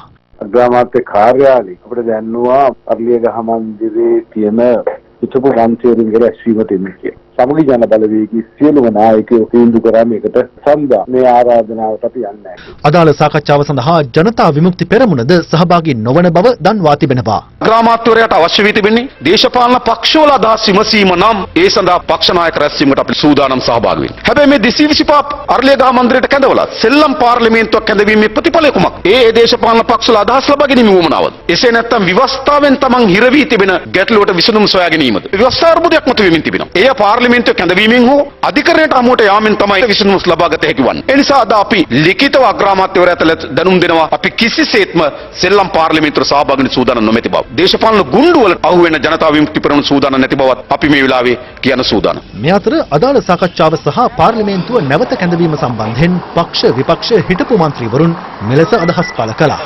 විනිවිදභාවයෙන් කටයුතු කරන්න අවශ්‍ය නිසා පක්ෂ නායක රැස්වීමක් අගමැතිතුමාගේ ප්‍රධානත්වයෙන් තියෙනවා. දැන් සමුදා දිනේ පාර්ලිමේන්තුවේ සියලු මන්ත්‍රීවරු අග්‍රාමාත්‍යවරයා මුණ ගැහෙනවා. ඒ වෙලාවේ ප්‍රශ්න කරන්න පුළුවන් මුදල් ලැබිලා තියෙනවා. මේක සම්පූර්ණ අසත්‍යයක්. රටේ ජනතාව මුලා කරන්න විරුද්ධ පක්ෂයේ ගෙනියන ප්‍රබන්ධයක්. මේ වෙලාවේ පාර්ලිමේන්තු මන්ත්‍රීවරුට එකට එකතු කරගෙන කතා කරන්න අවස්ථාව සලසා දීම ඉතාම වැදගත්. පාර්ලිමේන්තු මන්ත්‍රීවරු කැඳවන්න ඕන පාර්ලිමේන්තුව. ඇයි අරලියගහ මන්ත්‍රීට කැඳවන්නේ? හොඳයි අපි පාර්ලිමේන්තුව කැඳවුවා කියමුකෝ. මීටරේ දුර ප්‍රමාණය කොහොමද පාර්ලිමේන්තුවේ තියාගන්නේ? අල්ලපු ආසනේ ඉන්න එක්කෙනා තමන්ගේ ආසනේ අත තිබ්බාම ඊළඟ එක්කෙනාගේ අත ගෑවෙනවා. එයා නැගිටලා කතාවක් කරොත් එයාට කොරෝනා තිබුණොත් දෙපැත්තෙන් ඉන්න දෙන්නත් කොරෝනා කාර්යය දෙන්නෙක් වෙනවා. මේ කොරෝනා ව්‍යාප්තිය ASCII පාර්ලිමේන්තුව රැස් කරන එක සෞඛ්‍ය තර්ජනයක් නම් කොහොමද 225ම අරලියගහ මන්දිරයට කැඳවන්නේ? පාර්ලිමේන්තුව කොහෙත්ම රැස් කරන්නේ නැහැ කියලා කියන මුරණ්ඩු දේශපාලනඥයෝ ඉන්න ආණ්ඩුවකට අපිට පුළුවන් ද ගිහිල්ලා අරලියගහ මන්දිරයේ රැස්වීමේ වාඩි වෙලා අපේ අදහස් උදහස් කියන්න. පාර්ලිමේන්තුව කැඳවීමේ බලය තියෙන්නේ ජනාධිපතිතුමා. ජනාධිපතිතුමා තාමත් පැහැදිලිව දන්වලා තියෙනවා පාර්ලිමේන්තුව කැඳවීමේ අවශ්‍යතාවයක් නැහැ කියලා. නීතිමය තත්ත්වය දැනගෙන තමයි එතුමා ඒ ආකාරයෙන් ක්‍රියා කරලා තියෙන්නේ. ලක්ෂ්මන් කිරියල්ල මහතා අභිනව පාර්ලිමේන්තුව රැස් වෙන දිනේ කවදාද කියලා අහනවා. අභිනව පාර්ලිමේන්තුව රැස් වෙන්නේ පාර්ලිමේන්තු මැතිවරණය අවසන් වෙලා ජනාධිපතිතුමා නියම කරන දිනේට. එතුමා කියනවා ආණ්ඩුව අප්‍රේල් මාසේ 30න් පස්සේ ලොක්ඩවුන් වෙනවා කියලා. ආණ්ඩුව කොහොම වුණත් මේ මැතිවරණයෙන් පස්සේ විපක්ෂේ ලොක්ඩවුන් තිබිච්ච පාර්ලිමේන්තුව මහජනතාවගේ අභිලාෂයන් නියෝජනය නොකර පාර්ලිමේන්තුවක් කියන එක පැහැදිලි. ඒ ගැන කිසිම විවාදයක් නැහැ. නමුත් අපි ඉස්සරහට දෙන ප්‍රශ්නේ ඒකාධිපතිත්වයක් කරා යනවද? එහෙම නැත්නම් මේ තියෙන මහජන අභිලාෂයන් නියෝජනය නොකරු පාර්ලිමේන්තුවරේ කැඳවලා යම් හෝ ප්‍රජාතන්ත්‍රවාදයක් ආරක්ෂා කරගන්න පියවරක් ගන්න ඕනේ. සාපේක්ෂ පියවර තමයි මේ පාර්ලිමේන්තුව නැවත කැඳවන එක. ලංකා ඉතිහාසයේ ලෝ මේකස්ලා ටීමේකස්ලටත් වඩා පහළ මට්ටමට ඇදවැට්ටපු පාර්ලිමේන්තුව පසුගිය පාර්ලිමේන්තුව. ඒ නිසා අපේ රටට ඉතා විශාල ව්‍යසනයකට මඟ පාදපු පාර්ලිමේන්තුව මොනම හේතුවක් නිසාවත් යලි කැඳවන්න අවශ්‍ය නැති බව අතිගරු ජනාධිපතිතුමා දැනුම් දීලා තියෙනවා. අපි කියන්නේ මේ පාර්ලිමේන්තුව කැඳවුවා කියලා ඊළඟ දවසේ කොරෝනාව මේ රටේ නැති වෙනවා කියන්නේ. නමුත් අපේ රටේ ප්‍රජාතන්ත්‍රවාදය තියෙනවා. අපේ මේ රටේ ප්‍රජාතන්ත්‍රවාදය තියාගන්න නම් පාර්ලිමේන්තුව නැවත කැඳවන්න ඕන. මේ රටේ පොදු මහජනයා එක්සත් ජාතික පක්ෂයේ මේ ක්‍රියාමාර්ග කොතරම් හෙලා දකීවිද කියන එක දැනගන්න පුළුවන් ලබන ඡන්දයට ආපුවා. මංගල සමරවීර මහත්තයා කතා කරන්නේ අන්ධකයිප්පු. පැහැදිලිව වගන්ති වල තියෙනවා ජනාධිපතිතුමා පාර්ලිමේන්තුවක් විසිරුවා හැරියාට පසු ඔහුට තියෙන අයිතිය. ඉතින් ඒවා දැක පොට්ට අර්ථකථනයක් දෙන එක මංගල සමරවීරගේ දුෂ්ට ද්වේෂසහගත ක්‍රියාකලාපය පෙන්වුම් කරනවා. මංගල සමරවීරට හරි රනිල් වික්‍රමසිංහට හරි සජිත් ප්‍රේමදාසලාට හරි කියන්න පුළුවන් කමක් නැහැ. ප්‍රජාතන්ත්‍රවාදී රැකගෙන යම් මේ ක්‍රමයට යම් මේ ක්‍රමයට යම් කියලා පාස්කු ප්‍රහාරය එල්ල වුණා. බුද්ධ්‍යංශ වලට තොරතුරු හොඳටම වාර්තා වෙලා තිබුණේ. ඒක රනිල් වික්‍රමසිංහ මේ රටේ අග්‍රාමාත්‍යවරයානේ. මංගල සමරවීර ප්‍රධාන ඇමතිවරුනි. එවැනි දුර්වල පාලකයෝ මේ පාලකයන්ට විතරක් හැංගිලා දික් කරලා තේරුමක් නැහැ. ආනයනික කිරිපිටි මිලට සමානව දේශීය කිරිපිටි මිල ඉහළ නැංවීමට පාරිභෝගික සේවා අධිකාරිය අවසර ලබා දී තිබෙනවා. ඒ දේශීය කිරිපිටි සමාගම් කෘෂිකර්ම අමාත්‍යාංශය හරහා මුදල් අමාත්‍යාංශයෙන් කළ ඉල්ලීමකට අනුමැතිය ලැබීමත් සමගයි. මේ අතර හිරු ටීවී ඔස්සේ විකාශය වන රට සහ හෙට වැඩසටහන අද වෙන්නෝයේද COVID-19 ව්‍යාප්තිය හමුවේ අත්‍යවශ්‍ය ආහාර ද්‍රව්‍ය සැපයුම් පිළිබඳව සාකච්ඡා කිරීම සඳහායි. දේශීය කිරිපිටි සමාගම් සිය නිෂ්පාදනවලදී ලබන පාඩුව මගහරවා ගැනීම සඳහා මිල ඉහළ දැමීමට අවස්ථා කිහිපයකදී ඉල්ලීම් කර තිබුණා. කෘෂිකර්ම අමාත්‍යාංශය හරහා මුදල් අමාත්‍යාංශයෙන් කළ ඉල්ලීමක් අනුව ලැබුණු අනුමැතියකට අදාළව අප්‍රේල් 28 වෙනිදා සිට බලපැවැත්වෙන පරිදි දේශීය කිරිපිටි මිල ආනයනික කිරිපිටි මිල හා සමාන කිරීමට පාරිභෝගික සේවා අධිකාරිය අවසර ලබා දී තිබෙනවා. ඒ අනුව රුපියල් 860ක්ව පැවති කිලෝග්‍රෑම් එකක දේශීය කිරිපිටි පැකටුවක් රුපියල් 945ක් දක්වාද රුපියල් 345ක්ව පැවති දේශීය කිරිපිටි ග්‍රෑම් 400 පැකටුවක් රුපියල් 380ක් දක්වාද ඉහළ යනු ඇති. කෙසේ වෙතත් අදාළ මිල සංශෝධනය මේ දක්වා ගැසට් කර නොමැති බව රජයේ මුද්‍රණාලයාධිපතිනි ගංගානි ලියනගේ මහත්මිය සඳහන් කළා. මේ අතර COVID-19 ව්‍යාප්තිය හමුවේ අත්‍යවශ්‍ය ආහාර ද්‍රව්‍ය සැපයීම පිළිබඳව අද පැවති රට හා හෙට වැඩසටහනේදී සාකච්ඡා කෙරුණා. මේ මොහොතේදී පාරිභෝගිකින් හුරා කන්න සමහර වෙළඳුන් කටයුතු කරන අවස්ථාවල් තිබෙනවා. ජනතාවතේ බියක් ඇති වුණා මුල් දවස්වල ඇඳරි නීතිය පටන් ගත්ත වෙලාවෙම බඩු හිගයක් ඇති වෙයි කියලා. හොර කකා බඩු රැස් කරගත්තා. ඒ වෙලාවේදී පොඩු බඩු හිගයක් ඇති වුණා ඇත්තට. අපි රජයක් වශයෙන් අපි කිව්වා අනිවාර්යයෙන්ම ජනතාවට අපි කෑම ලබා දෙනවා. ලෝකේ අනිත් රටවල් එක්ක බලද්දී අපේ වැඩපිළිවෙල ඉතාම සාර්ථකයි. කොහොමද ලංකා සතුස් ආයතනය COVID-19 අර්බුදය හමුවේ මුහුණ දෙන්න කටයුතු කළේ? මාර්තු මාසයේ මුලදී අපි මෙවැනි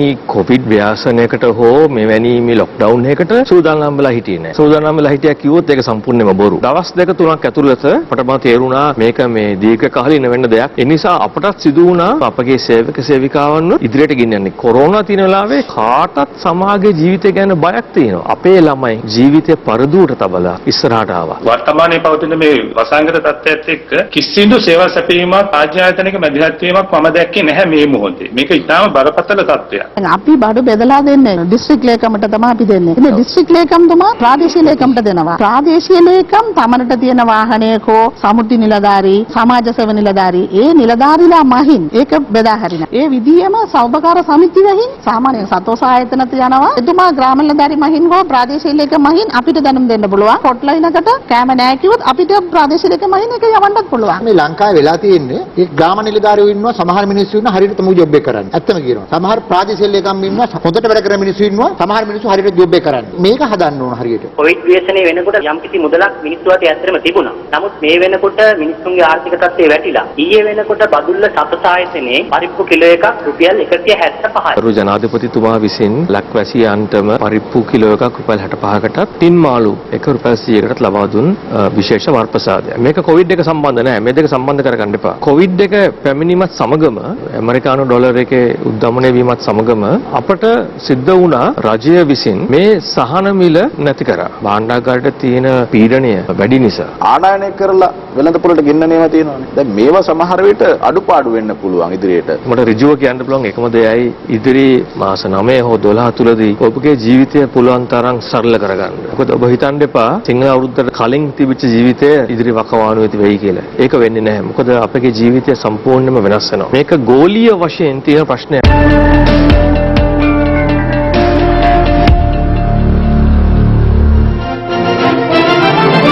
ක්‍රියාත්මක වුණා. රට වෙනුවෙන් හිරු සහන යාත්‍රා ක්‍රියාන්විතය LULC සමග COVID-19 වෛරසය ව්‍යාප්ත වීමත් සමග දුෂ්කරතා රැසකට මුහුණ පා සිටින අපේම ජනතාවගේ සුවසහනය මුඛ්‍ය පරමාර්ථය කරගනිමින් ආරම්භී හිරු සහන යාත්‍රා ක්‍රියාන්විතය අද ක්‍රියාත්මක වුණේ කොළඹ සහ කළුතර දිස්ත්‍රික්ක ආවරණය කරමින්. රට වෙනුවෙන් හිරු සහන යාත්‍රා LOC සමගින් අද දවසේදී තවඩ කටයුතු ආරම්භ කරන්නේ අවදානම් කලාපයක්ව පවතින බස්නාහිර පළාතේ වෙහෙර විහාරස්ථාන පූජනීය ස්ථාන වැඩිහිටි නිවාස ළමා නිවාසවල වෙසෙන පූජනීය පක්ෂයේ සහ වැඩිහිටියන්ට පුංචි දුවා දරුවන්ට ඔබතුමාලා පැමිණිලා විහාරස්ථානි අඩුපාඩු සපුරාලන්නට මේ සහන සේවාවන් රැසක් ගෙනවි ස්වාමින් වහන්සේලාට බාර දීම බොහොම පිං ලැබෙන වැඩක්. අපි කෙටි දැනුමක් කරා හිරු මාධ්‍යාලයට. ඒකත් එක්ක යාලා ඉක්මනටම ලැස්තිලා අපිට මේ ආධාර ටික ලැබෙන්න සැලසුවා. ඒකට අපි ගොඩක් ස්තුතිවන්ත වෙනවා. සමාජ සත්කාරයක් වෙනුවෙන් අපිට මේ ගෙනත් දින ඒ පූජා භාණ්ඩ අපි බොහොම වින්දීමෙන් බාර ගන්නවා. අපේ නිවාසයටත් කොයි වෙලේ හිරු වෙයිද කියන බලාපොරොත්තුව මත අපි හිටියා. අද දින ඔබතුමාලා මේ අම්මලා තාත්තලා වෙනුවෙන් කරන උපකාරයට ඔබලට අපි බොහොම ස්තුතිවන්ත වෙනවා. හිරු නාලිකාව මගින් මේ කරන සමාජ සත්ක්‍රියාව අපි තාගය කරනවා. තවදුරටත් මෙවැනි පින්කම් කිරීමට ධෛර්ය ශක්තිය ලැබේවායි ප්‍රාර්ථනා කරනවා. ඇත්තෙන්ම අපි තාමත් සතුටු වෙනවා අද වැනි දවසක හිරු නාලිකාව අපි වෙතට පැමිණීම ගැන. බොහෝ අවස්ථාවල් වලදී අපි මේ දවස්වල දැක්කා ඔබ විවිධ ස්ථානවල වලට මේ වගේම උදව් උපකාර රැගෙන යනවා. ඉතින් අද දවසේ අපි විශේෂාකාරයකින් හිරු නාලිකාවට අපගේ ස්තුතිය ප්‍රකාශ කරනවා. හිරු සහන යාත්‍රා ක්‍රියාන්විතයට සමගාමීව හිරු මාධ්‍ය ජාලය ශ්‍රී ලංකා රතුකුරුස සමාජය හා එක්ව ක්‍රියාත්මක කරන පොදු ස්ථාන විෂ බීජහරණය කිරීමේ වැඩසටහන අද ක්‍රියාත්මක වුණා. ඒ අනුව මරදාන කාර්මික අධ්‍යාපන හා පුහුණු කිරීමේ දෙපාර්තමේන්තුව විෂ බීජහරණය කිරුණේ මෙලෙසින්. මේ ගොඩනැගිල්ලේ මේ විෂ බීජහරණය සහ ඒවට විෂ බීජහරණය කරන ඉතාම වැදගත් කාර්යයක් විදිහට අපි සලකනවා. ඇත්තටම හිරු ජාලයට සහ ශ්‍රී ලංකා රතුකුරුස සංවිධානයට අපේ කෘතවේදීත්වයේ ස්තුතිය සහ ප්‍රණාමය අවස්ථාවේ පුද කරන්න කැමැතියි. එමෙන්ම කොළඹ 10 මහා විසුද්ධාරාමය සහ කොළඹ 7 තිලකරත්නාරාමය විෂ බීජහරණය කිරුණේ මෙලෙසින්. මේ පොඩි හාමුදුරුවෝ ඉන්න තැනට ඇවිදලා හිරු මාධ්‍ය ජාලය මගින් මේ විදිහට විෂ බීජහරණය කිරීම ඉතාමත් මගේ කටයුත්තක් හැටියට අපි සලකනවා. ඒ වගේම ස්තුතිවන්ත වෙනවා මේ කටයුතු සංවිධානය කරන හැම දෙනාටම. රට වෙනුවෙන් හිරු සහන යාත්‍රා ක්‍රියාන්විතය LOLC සමග අන්තර්ජාලය අද අපට නැතුවම බැරි මෙවලමක්. එතුළින් ලබාගත හැකි බොහෝ සාධනීය ප්‍රයෝජන තිබියදී කුඩා දරුවන් අන්තර්ජාල තාක්ෂණය හරහා අත්කරගෙන ඇති අනිසි ප්‍රතිඵලයක් පිළිබඳවයි මේ විමසුම. පාසල් වියේ පසුවන කුඩා දරුවන් පිරිසක් පෙනී සිටිමින් ප්‍රචණ්ඩත්වයේ විදහා දැක්වෙන ආකාරයෙන් මුදාහැරි වීඩියෝ දර්ශන පෙළක් මේ දිනවල සමාජ මාධ්‍යන්හි සංසරණය වෙනවා. ශ්‍රී ලංකා තොරතුරු තාක්ෂණ සංගමය පවසන්නේ මේ දිනවල අන්තර්ජාලය හරහා දරුවන් ඉගෙනුම් ඉගැන්වීම් ක්‍රියාවලියට යොමු වීම හේතුවෙන් ඇතැම් දරුවන් අන්තර්ජාලය සහ සමාජ මාධ්‍ය තුළ අනිසි ලෙස හැසිරීම නිරීක්ෂණය වී ඇති බවයි. මේ අතර අග්‍රමහා පඬිත පූජ්‍ය වල්පොළ පියනන්ද හිමියන් ජනාධිපතිවරයා වෙත ලිපියක් යොමු කරමින් මේ සම්බන්ධයෙන් අවධානය යොමු කර ඇති අතර උන්වහන්සේ පෙන්වා දෙන්නේ ප්‍රජාතන්ත්‍රවාදයේ රාජධානිය ලෙස සැලකෙන ඇමරිකාවේ පවා වයස අවුරුදු 16ට අඩු දරුවන් මෙසේ සාහසික ලෙස සමාජ මාධ්‍යන්හි හැසිරීම දෙමාපියන්ට පවා දඬුවම් ලැබිය හැකි වරදක් බවයි. මෙම කාරණය හදිසි තත්ත්වයක්සේ සලකා වහාම ක්‍රියාත්මක වන පරිදි බාල වයස්කාර දරුවන්ට මෙලෙස අශිෂ්ට ලෙස හැසිරීම සාහසික වරදක්සේ සලකා නීති පනවා දරුවන්ගේත් රටේත් අනාගතය යහමගට ගැනීමට අවශ්‍ය විධිවිධාන වහාම ගන්නා ලෙස උන්වහන්සේ ඉල්ලා සිටිනවා. COVID-19 වෛරසයේ ව්‍යාප්තියත් සමග දෙමාපියන් හා දරුවන් අතර වඩා කිට්ටු සම්බන්ධතා පවතින මෙවන් කාලවක වානුවක දෙමාපියන්ගේ අනුදැනුමකින් තොරව මෙවැනි වීඩියෝ පට නිර්මාණය විය හැකිද? යම් ආකාරයකින් දරුවන්ව වැරදි වීඩියෝ පටවලට හෝ ඡායාරූපවලට යොදවා ගත්තා නම් බොහෝ විට දෙමාපියන් විසින් සිදු කර තිබෙනා වූ දෙයක් නැත්නම් දෙමාපියන්ගේ පැහැදිලි අනුදැනුම ඇතුව සිදු වූ දෙයක් විය යුතුයි. එබැවින් එය වරදක් දෙමාපියන්ටත් දඬුවම් හිමි විය යුතුයි. දෙමාපියෝ කියනවා නම් අපි නොදැනුවත්වයි මේ සිදු වුණේ කියලා. මනෝවිද්‍යාවට අනුව පේනවා එසේනම් එම දෙමාපියෝ දරුවන්ව මගහැරලා එයත් වරදක්. මේ වෙලාවේදී මෙවැනි සිදුවීම් වලට යටත් වූ දරුවන්ව ඉතා පැහැදිලිවම මනෝවිද්‍යා උපදේශකවරුන්ගේ විශේෂඥ මනෝවෛද්‍යවරුන් නිරීක්ෂණයට ලක් කළ යුතුයි. මෙම වීඩියෝ දර්ශනවලට සම්බන්ධ ළමුන් සිව් දෙනෙකු සිය භාරයට ගත් බව ළමා ආරක්ෂණ අධිකාරියේ පොලිස් ඒකකය පවසනවා. මේ සමාජ ජාලාවල accounts කිහිපයක් විදුලි සංදේශ නියාමන කොමිසම හරහා අවහිර කොට තිබෙනවා. මානසිකව අසහනතාවයට තත්වයට පත් වුණු ළමයින් සඳහා ජාතික වැඩසටහනක් ආරම්භ කරා. ඒ තමයි දුරස්ත ජාතික මනෝ සමාජීය සහන සේවය. ළමා හා යෞවනින් පිළිබඳ ආඥා පනතේ 71 වෙනි වගන්තිය අනුව යම්කිසි ළමයෙකු සම්බන්ධයෙන් මේ ආකාරයක නිරාවරණයක් කිරීම, ඒ වගේම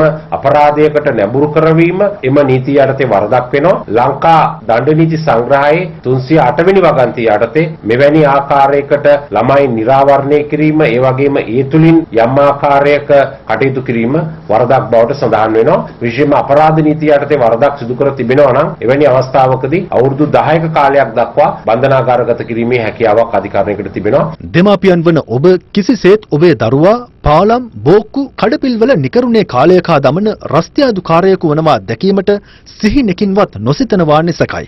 එබැවින් එවැනි අවාසනාවන්ත තත්වයකින් ඔබේ දරුවා මුදාගෙන නිවසේ ඔබේ දරුවා තබා ගැනීමට පරිගණකයක් ජංගම දුරකථනයක් වැනි යමක් සපයා දීම බොහෝ දෙමාපියන් උපක්‍රමයක් ලෙස භාවිත කරනවා ඇති.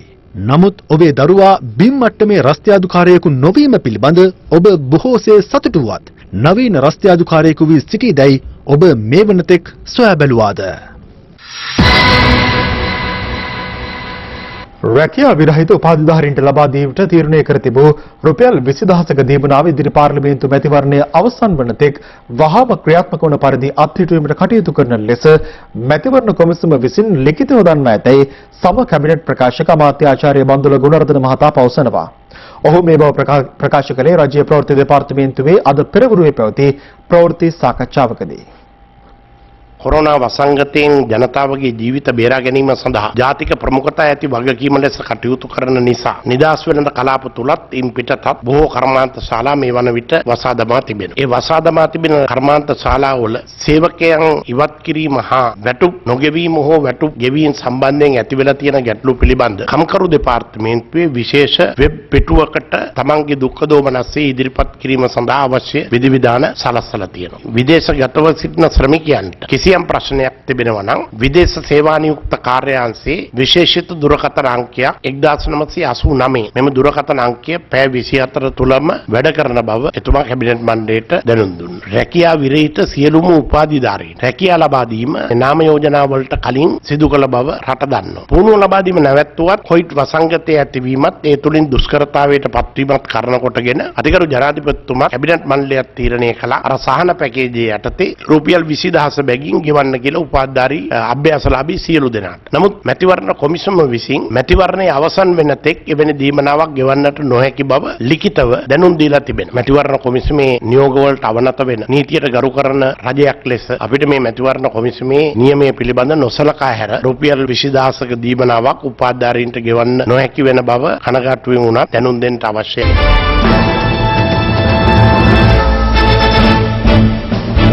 දැන් රටවටා හිරු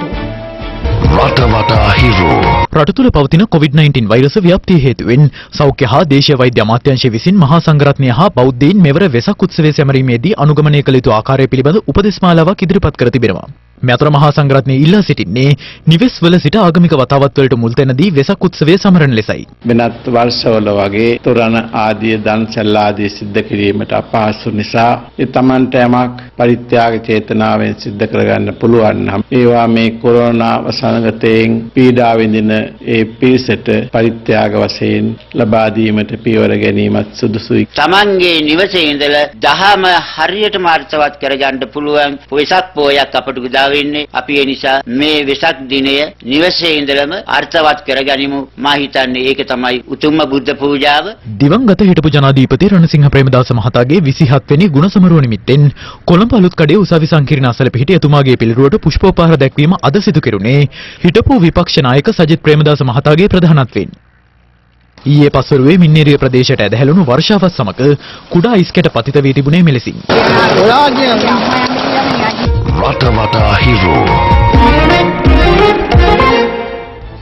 හිරු රාත්‍රියේ 9:55 ප්‍රධාන ප්‍රවෘත්ති ප්‍රකාශය බින්දිමාවට පත්වනවා. ප්‍රතක් නැතුව ඇත දැනගන්න ඔබේ ජංගම දුරකථන ජාලය අනුව ඉදිරියේ දිස්වන පරිදි හිරු ප්‍රවෘත්ති SMS සේවාව සක්‍රිය කරගන්න. යලිත් හමු වෙමු හෙට සවස් 6:55.